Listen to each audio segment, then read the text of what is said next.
Harrowing images of piles of bloodied and burned bodies, including of small children and babies, have been emerging, allegedly taken after government forces and militia overrun Al-Baida and other parts of Banyas last week. These images, if verified, and I stress they're not verified at this point, indicate a complete lack of regard for the lives of civilians. There needs to be a careful investigation of each and every incident like this. We should not reach the point in this conflict where people become numb to the atrocious killing of civilians. Context of IDPs and in the camp management.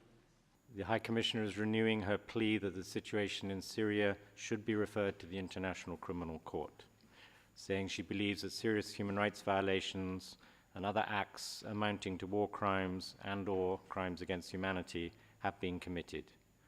We must make it clear to both the government and the armed opposition groups that there will be clear consequences for the people responsible for these crimes.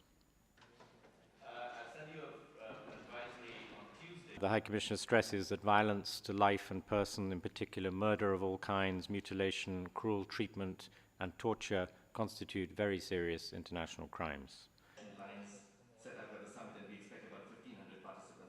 We're getting consistent testimonies that suggest government forces are directly targeting key life-sustaining entities, such as bakeries and pharmacies, hospitals, and schools where civilians are sheltering. Depending on the circumstances, these attacks may constitute war crimes and/or crimes against humanity.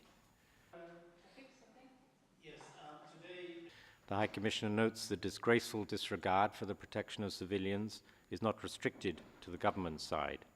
The scope of violations by anti-government armed groups has also increased alarmingly. Recent reports suggest, for example, that some anti-government armed groups have been operating and hiding within densely populated areas, thereby seriously endangering civilians.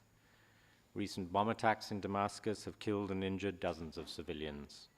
The large number of civilian deaths and injuries suggest a failure on the part of those responsible to respect international law standards and principles, including the key principles of distinction, precaution, and proportion.